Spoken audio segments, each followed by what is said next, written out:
bien, bonjour. Bienvenue dans ce nouveau numéro de Comment ça Wave, ici en direct du bâtiment Wave à Euratechnologies. J'ai le plaisir d'accueillir Élise Doucet. Bonjour Élise. Bonjour à tous. Nous allons parler aujourd'hui du numérique responsable. Et alors, en guise d'introduction, avant de présenter Élise, je voudrais juste vous donner un indice sur mon âge. Parce que moi, j'ai commencé avec des écrans monochromes, sans souris, et un logiciel qui s'appelait Multiplan. Et on verra si Élise arrive à trouver mon âge. C'est la blague d'introduction, vous imaginez. Alors, numérique responsable, avec Élise Doucet de chez Vési, tu vas te présenter, mais tu sais qu'on a une petite tradition dans les Comment ça Wave, on a préparé ça.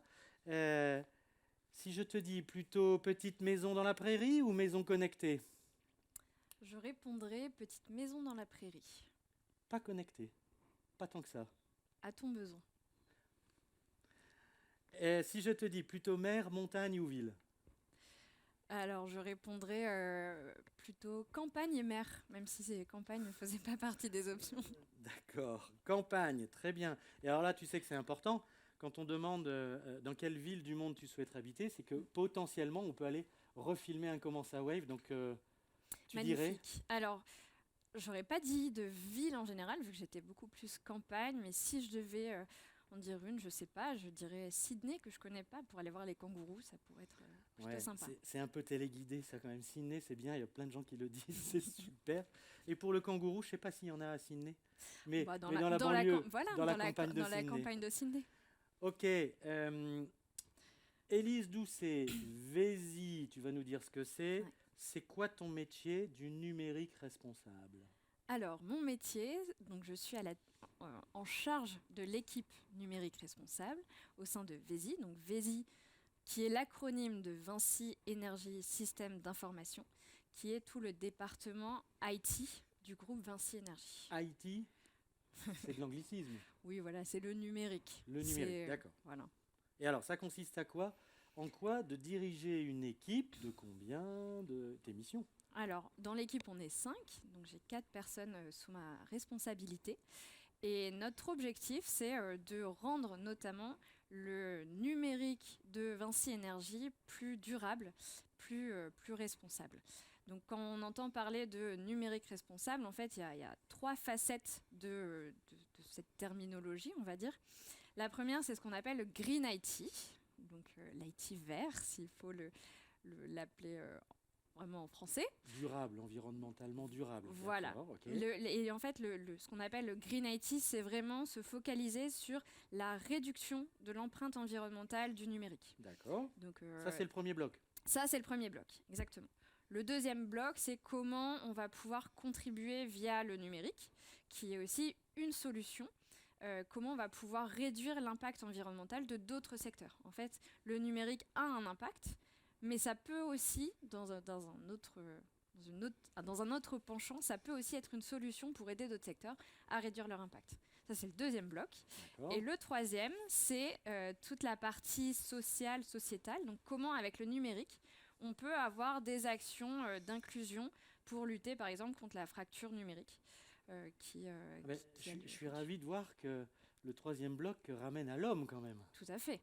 Donc, on ne ferait rien sans cette notion de l'être humain qui utilise quelques données sur Vési. On ne l'a pas préparé, mais ça me vient maintenant. C'est combien de personnes, Vési? C'est 800 personnes avec 800 tout le personnes monde. À l'échelle de Vinci Énergie. Oui. Donc, c'est pas tant que ça. Bah, au final, c'est vraiment tout Vési, donc avec interne, externe, enfin vraiment l'intégralité, on va dire, des collaborateurs qui travaillent chez Vési, en France et à l'international. Ouais. Et à l'international, pour faire fonctionner la machine numérique, des terminaux, les téléphones, les ordinateurs. Les serveurs, les réseaux. Merci à vous, parce que franchement, le nombre d'outils qu'on a, des outils métiers aux outils environnementaux, à l'outil de reporting, de commande, ça marche, c'est formidable, on ne se plaint pas. Magnifique. Combien ça fait de terminaux, tout ça, du coup, à peu près? Tu sais ça, ou c'est une colle? C'est une très bonne question. Alors, on peut avoir la donnée pour certains, donc pour le nombre de PC, pour le nombre de smartphones plus ou moins. Je pense qu'on doit être à peu près à 600 terminaux enfin 600 au global, donc avec un PC et plus ou moins un smartphone par personne. Oui. Ça, Après, c'est au sein de Vési, ça. voilà. Après, on a tous les écrans, on a D'accord. tous les équipements informatiques où là, Je t'embête un peu, mais ouais. au sein de Vinci Énergie, à ton avis, tu as une idée chaque collaborateur a au moins un terminal? Non, en fait, on a vraiment deux types de populations. Il y a les populations qu'on appelle un peu connectées, qui vont avoir du coup une sorte de package IT avec PC ou téléphone, smartphone ou D'accord. tablette. Et on va avoir les collaborateurs qui sont en cours de ce qu'on appelle digitalisation. Donc souvent, c'est les travailleurs sur chantier D'accord. qu'on est en train justement d'informatiser pour leur donner accès aux outils groupes. D'accord. C'est quand même important quand même de connecter les gens, l'entreprise. Donc ils n'ont pas le même package et du coup le même, environnement utilisateur. D'accord. Euh, Néanmoins, c'est un outil que l'entreprise fournit Oui. et qui est répertorié, et c'est des choses qu'on va maintenir, et puis des choses sur lesquelles toi tu vas travailler, oui, en numérique responsable. exactement. C'est quoi ton parcours pour ce job? Parce que c'est un métier qu'on ne connaît pas, si? Qui Non, n'existe pas? la ça preuve. commence à exister. Voilà, la preuve, on est 5 sur le numérique responsable chez Vési. Oui. Alors mon parcours est un peu atypique parce que moi j'ai fait des études, j'ai fait une prépa commerce, une école de commerce. Je suis partie dans le conseil. D'accord. Dans le conseil, j'ai fait beaucoup de choses et j'ai travaillé chez Vési rapidement. D'accord. J'ai fait beaucoup de missions, donc majoritairement en tant que chef de projet. Et je pense que c'est cette casquette chef de projet qui est vraiment essayer de mener à bien des initiatives, des projets, qui m'a amené au fur et à mesure chez Vési dans différentes directions. Et au moment où il y a eu le poste Green IT qui s'est libéré, je Et l'ai donc, pris. par rapport à ce que tu disais, et le troisième bloc de travailler sur l'inclusion et l'humain, Mm. voilà pourquoi quelqu'un qui est en capacité d'embarquer ou de faire savoir les choses aux gens permet mieux, certainement, de résoudre ces situations. Je comprends mieux le pourquoi tu as ce poste. Alors du coup, l'impact environnemental du numérique, on est capable de l'estimer, c'est-à-dire que ça a un impact. Tu m'en parles? Exactement. Alors, il y a une donnée qui est assez importante. En 2019, il a été estimé que le numérique représentait à l'échelle vraiment du monde 4% des émissions de gaz à effet de serre dans le monde. Alors 4% en soi, ça paraît minime, sauf que 4% c'est l'équivalent de l'aviation civile. Donc en termes d'image, on sait quelle est l'importance de l'aviation civile.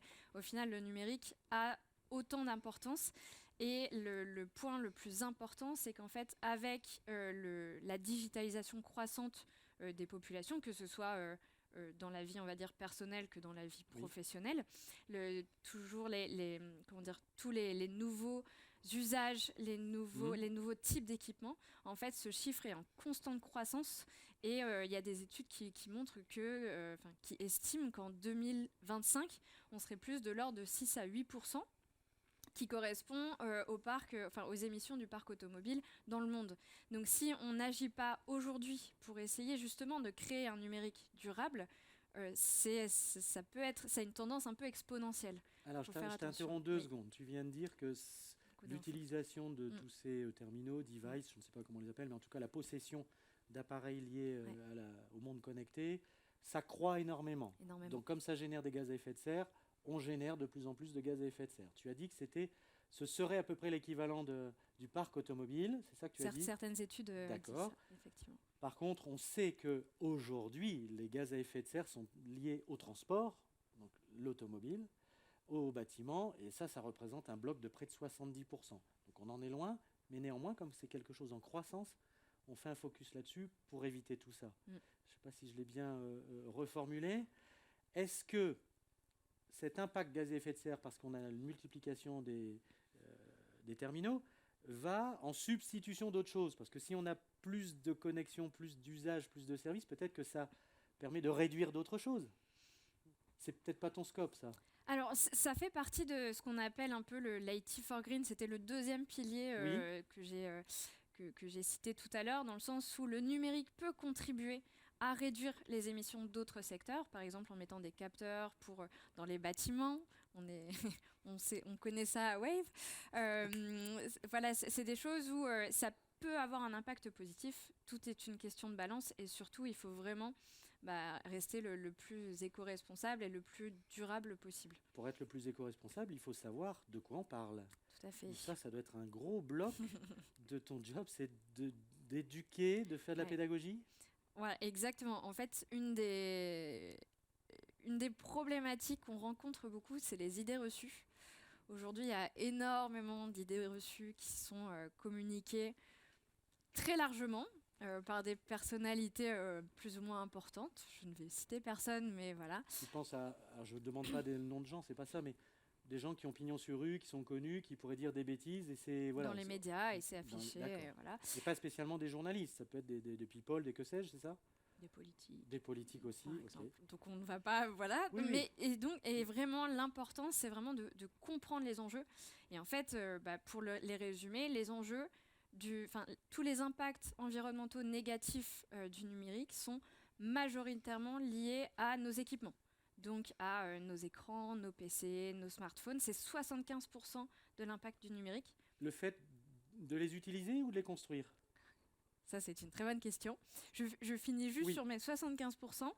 On parle souvent, quand on parle de l'impact environnemental du numérique, on pense directement aux data centers, aux emails, etc. En fait, c'est vraiment minime, c'est 10% de l'impact négatif. 10% des 4%? Oui, mais 10% sur l'impact intégral et vraiment 75%. C'est en fait, si on a un schéma qu'on montre souvent, on a 3 secteurs dans le numérique. Oui. Donc, on a les équipements informatiques, enfin les équipements digitaux, on a les réseaux et on a les data centers. D'accord.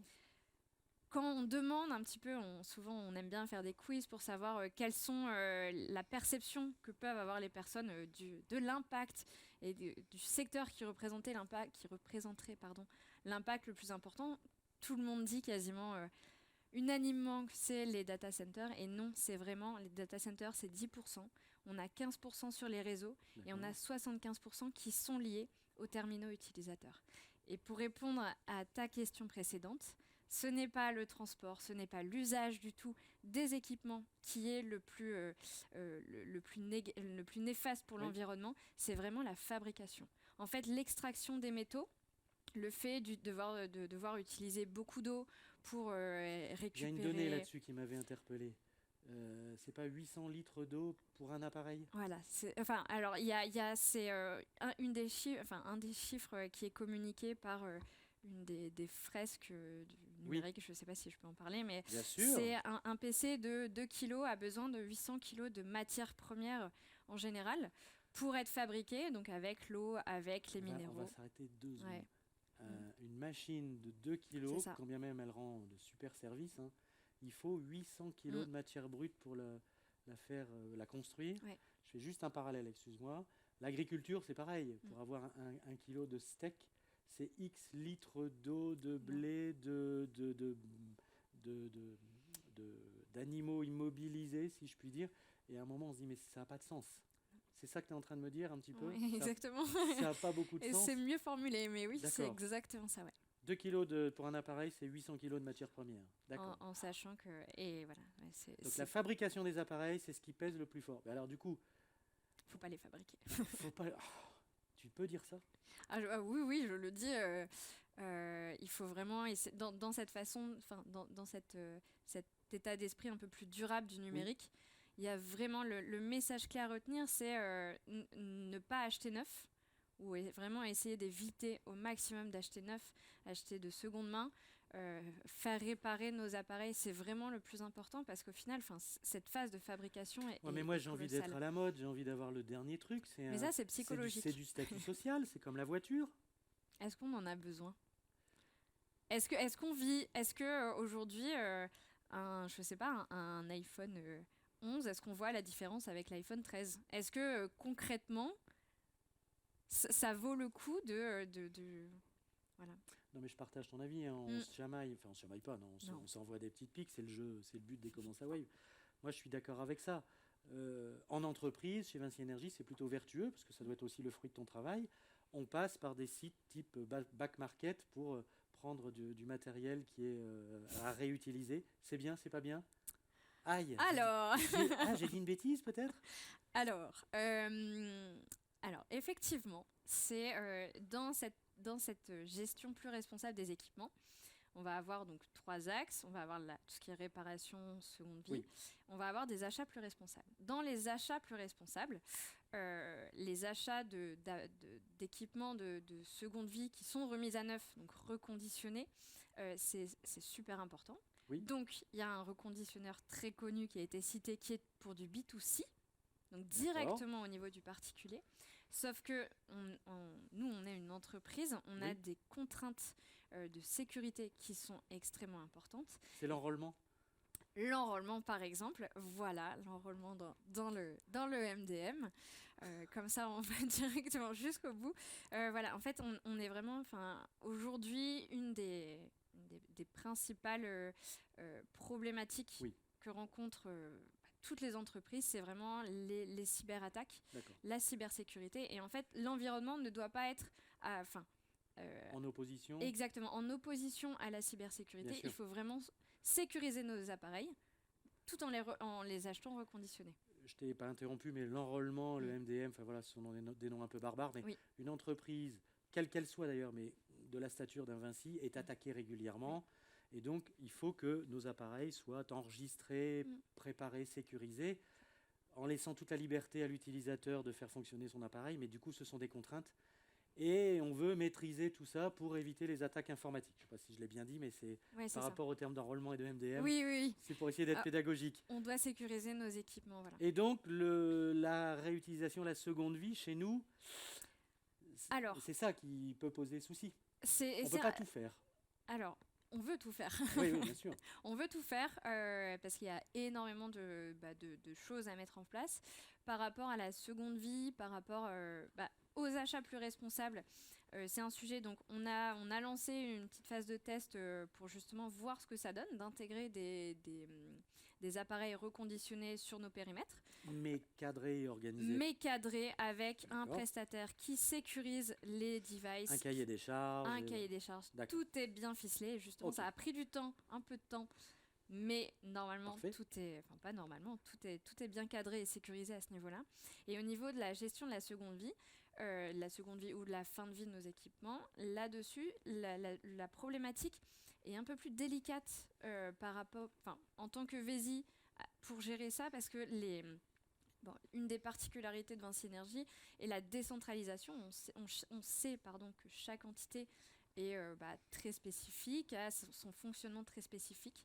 Donc nous, on essaye de trouver des partenariats durables, on essaye de trouver, de mettre en place, alors, on fait ça beaucoup, mais un process qui soit le plus durable et le plus éco-responsable possible. Mais un process quand même, c'est important. Exactement. Donc là-dessus, on travaille dessus, on rencontre des acteurs justement de la seconde vie, du reconditionnement, voire des associations pour justement en fait essayer de contribuer. Après, chaque entité est vraiment responsable là-dessus. Donc encore une fois, c'est pas la seconde vie qui est en cause, c'est pas ça qu'on dit, c'est la sécurité liée aux matériaux qui fait qu'on doit prendre son temps et ne pas faire n'importe quoi. Exactement. Comme tu le disais, on a un fonctionnement spécifique chez Vinci Énergie qui est extrêmement vertueux, mais on a plus de 850 entreprises sur le territoire français.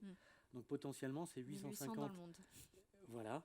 Donc et à chaque fois à la tête un chef d'entreprise qui a cette autonomie, cette capacité à faire fonctionner son business, mais qui du coup, à qui on doit faire de la pédagogie et lui expliquer les choses. Et on revient à ça. J'étais en train de noter, revenir sur cette notion de pédagogie. Dans tes missions, je ne sais pas si c'est toi ou tes équipes, vous allez en entreprise, mais comment vous passez tous ces messages ? Alors, on a plusieurs canaux. Le premier canal qu'on vient de lancer, qu'on a lancé il y a quelques mois, c'est un e-learning qui s'appelle le Passeport Green IT. Donc je regarde la caméra parce que c'est un message important. Le Passeport Green IT. C'est sur la plateforme Up. Exactement. Il y a juste à taper Green IT dans la barre de recherche si vous ne le trouvez pas. Donc ça, c'est dans la case Data Center. C'est dans la case pédagogie. Très bien. C'est vraiment, on a essayé d'expliquer là un peu tout ce qu'on va se dire dans cette vidéo, mais de façon très ludique. En fait, via ce e-learning, on parcourt le cycle de vie intégral d'un équipement et on va apprendre au fur et à mesure quels sont les différents impacts sur l'environnement au niveau de chaque phase du cycle de vie. Donc on a la partie fabrication, on a la partie transport. Si je peux citer un petit truc, sûr. c'est un téléphone portable avant qu'on puisse l'utiliser pour la première fois. Il aura parcouru pas une, pas deux, pas trois, mais 4 fois le tour du monde, entre guillemets, avec tous les composants. Tous les tout composants, ça. la manière de l'assembler. Oui. Exactement, avant qu'on l'utilise. Et du coup, même avant de l'avoir démarré pour la première fois, Il a une empreinte. il a 85% de son empreinte est déjà faite, de son empreinte sur l'environnement. Je suis estomaqué. Voilà. Il faut produire en France, ou alors il faut produire à côté des gens qui utilisent, non? Est-ce qu'on a toutes les mines en France? Est-ce qu'on a toutes les... Voilà. En fait, il y a énormément de problématiques. Et c'est pour ça que le sujet est d'ailleurs aussi intéressant, c'est que c'est pas si facile que ça. Et voilà. Donc le e-learning. passeport, c'est une des premières solutions. C'est entre 15 et 20 minutes. C'est très ludique. On a des bons retours dessus. Donc vraiment, allez-y, faites-le. Déjà, ça déconstruit un peu les idées reçues. Oui. Ça donne des bonnes pratiques au niveau des usages, au niveau justement des achats plus responsables, des labels. Les gens en parlent, c'est de la pédagogie par ambassadeur. Exactement. Et surtout, après, vous récupérez votre petit passeport de Green IT et vous avez aussi les bonnes pratiques à mettre en place. Tu as des données là-dessus? Combien de personnes l'ont fait, ce passeport? Ah, j'ai pas les dernières statistiques, mais je sais qu'on est... j'ai pas les dernières statistiques, mais on compte en quelques milliers. Mais on vient de le sortir en mars c'est très bien. en français et en avril en anglais, allemand. D'accord. Et on va déployer sur d'autres langues par la suite. Un objectif que tout le monde passe ça, au même titre que, j'imagine, la charte éthique ou ce genre de choses quand on entre dans l'entreprise. Passeport cybersécurité, c'est notre modèle. Passeport cybersécurité, c'est le modèle. D'accord, parfait. Exactement. Donc la plateforme Up, le e-learning, passeport Green IT. C'est ça. Impeccable. Tu vas en entreprise, toi, ou pas? Au-delà du e-learning, quels sont les autres canaux? Tu as dit on a plusieurs canaux. Tu as le e-learning, moi je trouve ça formidable parce qu'on peut le faire quand on veut, justement. Ouais. Puis on est bien équipé chez nous, donc ça va bien. Autres canaux pour passer tous ces messages? Alors, on a lancé un plan de communication assez large, justement à destination des chefs d'entreprise, des directeurs, du réseau environnement, qui est vraiment notre allié dans cette... Exactement, le réseau environnement et du coup aussi nos relais informatiques au niveau des pôles. Donc, c'est une communication où vraiment on essaye d'aborder les thématiques un peu principales et c'est envoyé, on va dire, tous les 2-3 mois. Donc depuis janvier. Donc on appelle ça le Green IT Mag. Et donc ça, c'est le deuxième canal. On a aussi une sorte de site vitrine avec vraiment tous les enjeux liés au numérique responsable et au Green IT. Donc vraiment cette réduction de l'empreinte. Un site dédié? Un site SharePoint. Très bien. C'est interne, voilà. Ça veut dire que c'est interne? Exactement, c'est interne et vraiment tout est expliqué en termes d'ambition environnementale, en termes de gouvernance, en termes d'actions concrètes, en termes d'enjeux aussi vraiment sur l'environnement. C'est beaucoup plus, on va beaucoup plus dans le détail sur le site par rapport au e-learning. On a dû être plus concis. Donc c'est vraiment un site référence. Donc il est accessible depuis le site SharePoint de l'environnement.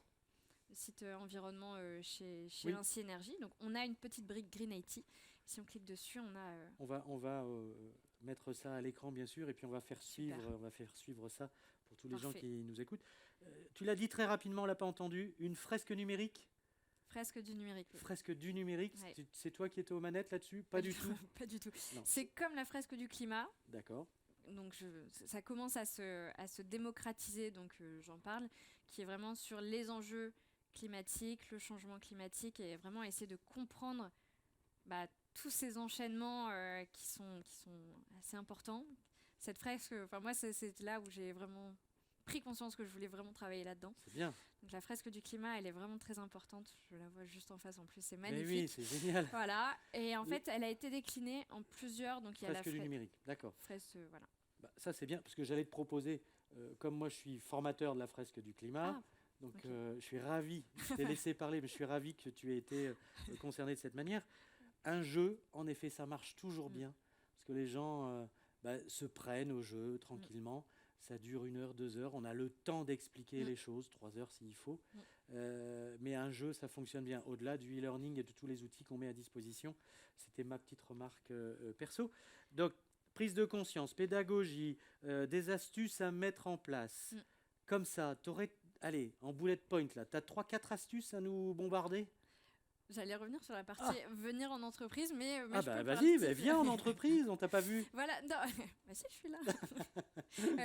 Non, juste pour finir là-dessus, on a mis en place des ateliers, donc une demi-heure, 1 heure, qu'on a appelé les déclics numériques, où justement on va venir dans les entreprises ou à distance si besoin, pour justement de façon aussi pareil un peu ludique, réfléchir aux enjeux du numérique au sein des entreprises. Donc c'est disponible sur le site SharePoint qu'on a et on peut s'inscrire. Nous, on est ravis de venir.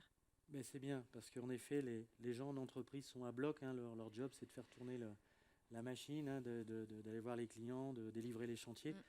Allez les voir, parce que ça a beaucoup d'impact. Je sais que c'est pas facile, mais c'est la mission qu'on se donne, nous aussi, fonction support. Allez, on revient à mes 2-3 astuces, boum, là, que tu as envie de passer comme message. La première, je l'ai déjà passée, mais vraiment, allez, on y revient, c'est ne pas acheter du neuf. Ne pas acheter du neuf. Ne pas acheter, voilà. Alors, quand tu dis ne pas acheter, ça fait un peu ordre. Oui. Éviter au maximum d'acheter des équipements neufs. Donc, on prend conscience d'eux, on regarde ce qui est fait, on regarde si ça peut encore fonctionner, on regarde si Exactement. ça peut être réparé pour avoir une seconde vie. Mais on évite d'acheter du neuf systématiquement. Exactement. En allant sur le catalogue, boum, j'achète, ça arrive. Non, c'est pas ça la démarche. Voilà. On se met à réfléchir avant l'acte d'achat. Exactement. Achat plus réfléchi, plus responsable. Une deuxième astuce Une deuxième astuce, c'est un peu tout, c'est réparer en même temps, c'est ça. En fait, c'est ce que j'allais dire, c'était allonger la durée de vie au maximum de tous ces équipements, mais c'est avec en lien avec la partie. Tu sais que ça nous vaut les foudres de pas mal de gens qui gravitent autour de tout ça. Déjà, quand on a un appareil de 3 ans qui a marché souvent, on dit allez, on passe à 4 ans, puis alors après ça s'arrête plus. On passe à 5 ans. Non. On passe à 5 ans. Oui. Bon, en fait, encore une fois, c'est embarquer les gens. Il faut leur faire comprendre, c'est possible, c'est pas possible, c'est vertueux. Mais j'entends que ta mission n'est pas facile, mais qu'il faut combattre les idées reçues, mais on peut aller à 5 ans. On peut aller à 5 ans. Il y a déjà beaucoup de périmètres, il y a déjà pas mal de périmètres qui sont déjà à 5 ans, notamment par exemple à l'international. En fait, ce qui est très drôle, c'est quand justement cette décision a été prise d'avoir pour objectif 5 ans au niveau de la durée de vie de nos PC, qui est une des décisions qui a été prise en fin d'année dernière. Certains périmètres ont pris peur, on va dire, parce que effectivement, les PC aujourd'hui, c'est difficile de les faire tenir. Il y a des questions de garantie. Voilà, s'ils sont utilisés par des bureaux d'études, il faut énormément de capacité. De puissance, de mémoire, de capacité, oui. Pardon, j'allais dire mémoire. T'as failli dire une blague. Voilà, exactement. Il fallait que je le sorte. Donc il faut réfléchir à tout ça, mais c'est pas impossible d'y aller. Et en fait, à l'international, quand on leur a présenté cette décision, ils nous ont dit mais c'est déjà un non-sujet. Nous, nos PC, on les tient déjà 5 ans. Et il y a dans les actions à mettre en place, il y a effectivement la réparation, il y a ces sujets de garantie sur lesquels on travaille, mais qui sont vraiment, je pense, un des déclencheurs, notamment sur les périmètres français, réussir à avoir cette garantie au moins 5 ans. Mais par exemple, à l'international, ce qu'ils nous expliquaient, c'est que les PC qui avaient bien vécu au début, pendant 3 ans, ils les remasterisaient, ou 3-4 ans, et en fait, ils les donnaient à des populations, ils informatisaient potentiellement à des populations qui n'avaient pas un usage, besoin d'un usage plus poussé, et juste un usage bureautique, on va dire, entre guillemets, basique. Et là, on sort de la société de consommation facile, on rachète, et enfin, on a un acte vertueux, et il faut en tirer satisfaction. On arrive au terme de la conversation, tu vois, ça va vite. On n'a pas placé tous les mots qu'on devait placer. Moi j'en ai placé... Il m'en restait un. Mais... Allez, on va essayer. Chez Vési, par rapport à d'autres boîtes, d'autres grosses entreprises, tu penses qu'on est en avance? On se positionne comment? C'est un truc qui est bien abordé chez nous? Oui, on se rend compte que Vinci Énergie, là-dessus, est vraiment en avance. Super. Nous, l'équipe a été créée, c'était une démarche de 2 collaboratrices qui ont présenté le projet Green IT en 2019 auprès du DSI qui les a accompagnés, qui leur a donné les moyens. Et suite à ça, l'équipe s'est constituée. Il y a eu l'audit. On a fait un audit pour justement savoir où est-ce qu'on en était, où est-ce qu'on voulait aller, comment on pouvait y aller. Et au fur et à mesure, l'équipe s'est construite. On a la stratégie, on a le plan d'action. Il n'y a plus qu'à. Et en fait, on se rend compte que nous, on est 5 sur le sujet. D'autres entreprises ont une personne. Je répète, pour Vinci Énergie. Pour Vinci Énergie. Donc les autres entités du groupe ont aussi leur fonctionnement. Ah non. Voilà, oui ou non, c'est quoi ton... C'est plutôt... Au début. Ils sont au début de la démarche. Exactement. D'accord. Et potentiellement, ils n'ont pas forcément de personnes dédiées, alors que nous, on est 5. Et on a... Tu es en train de me dire qu'une fois de plus, Vinci Énergie est à la pointe? Tout à fait. Alors ça, tu sais que ça va être enregistré. Non, mais il faut le dire. Il faut le dire. Bah, bravo à toi. On arrive à la conclusion, Élise. On l'a préparé, bien sûr, et c'est ton moment où, à nouveau, si tu dois passer des messages, c'est le moment. Une fois de plus, moi qui suis assez concerné par l'environnement, c'est dans mes fonctions, c'est l'affaire de tous. Oui. Donc il faut embarquer tout le monde. Exactement. Et puis, il faut se former, d'où justement le passeport Green IT. Très bien. 15 minutes, on a vraiment toutes les notions de base. Et chaque petit geste compte en termes de prendre soin de son matériel, vraiment essayer de réfléchir à ses besoins. Voilà, c'est le mot-clé, c'est le mot besoin. En ai-je besoin ? Exactement. Dans le e-learning, vous verrez, il y a une petite méthodologie qui s'appelle Bisous pour réfléchir justement à la pertinence et vraiment aux besoins de nos achats, de nos équipements. Et sobriété, dernier mot-clé. Sobriété. Ah ben non, mais je l'écris là. Ah, mais je n'ai pas vu. Voilà, sobriété. Non, mais c'est ça qu'on comprend. durabilité. Pour tous les sujets liés à l'empreinte, au gaz à effet de serre, c'est la sobriété. En ai-je besoin, du coup, sobriété. Si j'ai pas besoin, je consomme pas, et ainsi de suite. On le dira sans cesse. Un grand merci, Élise. Tu vois, c'est épatant, mais je pense qu'il faut que tu reviennes pour faire certainement une version dans un an quand tu auras des marqueurs, des résultats, le nombre, un 100% de passeport Green IT. Tu reviendras lire. Avec plaisir. Merci beaucoup, Élise. Merci. Merci pour ce numéro de Comment ça Wave qui était en effet super pédagogique, très instructif, détendu aussi, on a bien rigolé. Mais vous voyez, ce sont des choses maintenant, il faut se former, il faut aller comprendre ce que l'on fait avec nos appareils pour plus de sobriété. Merci, à très bientôt pour un nouveau numéro de Comment ça Wave.